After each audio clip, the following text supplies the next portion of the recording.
شباب، اخباركم ايه؟ معاكم محمد فؤاد من قناة هل. النهارده مباراة الاهلي والزمالك.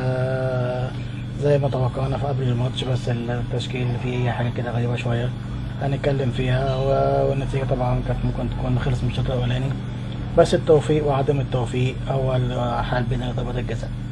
نتكلم في الاول كده في التشكيل. معرفش انا بصراحة طاهر محمد طاهر هو معجب بيه في ايه بصراحة يعني.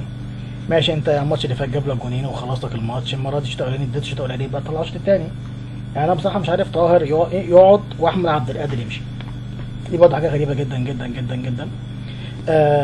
طاهر محمد طاهر ده بصراحه المفروض نشوف له حل، يعني كفايه عليه كده بصراحه يعني. تاني حاجه محمد الشناوي انقذ نفسه بضربه الجزاء، الكوره اللي جت كورن دي على خط الجون كانت دخل الجون وكان ضيع لنا الماتش. الشناوي برضه محتاج شويه تركيز. ربنا كرمه النهارده الحمد لله، وكرمنا بيه قصاد ضربات الجزاء. هنتكلم فيها برضو ان في حاجة عايز اتكلم فيها. تاني حاجة احنا محتاجين مهاجم. مع وسام ابو علي. طبعا وسام ابو علي كان بيلعب لوحده النهارده وما كانش فيه اي مساعدة خالص. بس الحمد لله قدر يستحمل لغاية لما طلع ونزل مكانه بيرسي تاو. بس احنا الاهلي محتاج مهاجم ضروري، احنا معناش مهاجمين غير وسام ابو علي وكهرباء، يعني مستواه بعد المشكله اللي حصلت دي مش عارف بقى هنلعب وهيلعب ولا مش هيلعب، الله اعلم يعني. فدي كان بالنسبه للتشكيل. باقي التشكيل كويسين. برضو رضا سليم، معرفش رضا سليم بيخش في وسط ثلاثه بيعمل ايه، مش فاهم انا يعني. رضا سليم يعني انت بتخش ثلاثه هتقف ثلاثه يعني يا رضا سليم؟ يلعب مع الزمالك يا رضا، ما تضيعش من ضيعت علينا ضربات الجزاء. انت كنت جبت ضربه الجزاء يا رضا كان الماتش خلص من بدري. بس نحمد ربنا على كل شيء. نتكلم بقى على كابتن كولر. كولر يا جماعه مش عارف بيجي قدام اهلي وزمالك من ماتش الزمالك وبيدافع ليه؟ يا عم هاجم، يا عم العب لعبك. يعني انت ليه بتدافع في ماتش الزمالك؟ يعني انت في اول تلت ساعه كنت هجيب، يعني اول 25 كنت جبت اجوان، كمل دوس والعب ونزل مهاجمين ونزل. يعني انت بيرسي معاهم بره ليه؟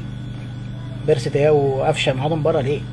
فاهم انت؟ الشوط التاني شفت طاهر محمد طلع عمال يطفش في الكوره، واي كوره تيجي يشوطها، سواء بقى جسم مهضوم مش مهضوم بشوطها. فيعني كرة بالظبط، يعني يا ريت كرة حد يعني يقول له انت بتعمل ايه في ماتش الاهلي والزمالك؟ يعني ايه اللي بيحصل لك في ماتش الاهلي والزمالك؟ فاهم انت الحمد لله يعني انا ربنا طلع قلت ايمن ربنا يستر على ايمن بصراحه، وده ضربه جزاء كمان. بس الحمد لله ما كانش فيها هجمات علينا كتير فما ظهرش، فاهم؟ معرفش بس كان حلو ولا وحش، طبعا مش هحكم عليه من اول ماتش. تاني حاجه احنا محتاجين لعيبه، محتاجين حد مكان طاهر محمد طاهر، محتاجين حد مكان مع وسام ابو علي. يعني ضروري يا جماعه، ده خلاص كده هيقفل بكره. يا رب بس يكونوا جابوا مهاجم في الفتره دي ولا حاجه، اي حتى لو مصري يعني، فاهم؟ بس يبقى عندنا مهاجم في الاهلي يعني. تاني حاجه بقى ضربات الجزاء، طبعا دي ضربات الحظ اللي هي انت وحظك يعني. بس انا بصراحه لما عمر جابر جه شاط ضربه الجزاء فكرني بضربه الجزاء بتاعت محمد كوفي كان هو برضه اخر واحد شاط ضربه الجزاء وجت في العرض فانا والله اول ما جه شاطها قلت يا رب تيجي في العرض، وفعلا الحمد لله جت في العارضه، والحمد لله الاهلي كسب. بس الاهلي محتاج وقفه مع كولر ومع اللعيبه، ان انتوا وصلتوا 4 مرات و3 مرات، يعني خلص الكوره واضغط وروح وهات اهداف وبتاع. فين الاهلي بتاع زمان يا جماعه؟ الاهلي اللي كان بينزل يضغط على الفريق اللي قدامه ايا كان مين هو، ايا كان مين هو، ده الفريق الاهلي كان بيضغط ويروح ويرفع ويضيع جوان. الاهلي الشوط الاولاني كان حلو جدا، بقيت اللي شفنا مفيش هجمات ولا الاهلي ولا الزمالك بصراحه يعني. بس هو الماتش كان حلو بصراحه يعني، الماتش كان مجهود ولعيبه عملوا مجهود كويس بصراحه يعني. فاحنا الحمد لله ربنا عوض علينا السوبر الافريقي بسوبر المصري، والزمالك كان متعود على هو يكسب لنا بضربة الجزاء زي ما عملها مع بيراميدز ومعانا. لكن الحمد لله الشناوي كان فايق وكان متألق بصراحة. فألف مبروك لنادي الأهلي.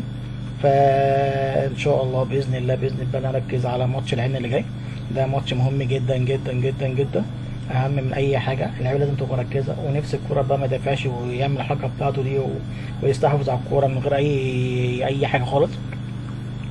فيا ريت حد يقعد مع رجالة الكورة، كابتن خطيب يعرف بس هو ليه في الماتشات المهمة دي بيبقى كده يعني.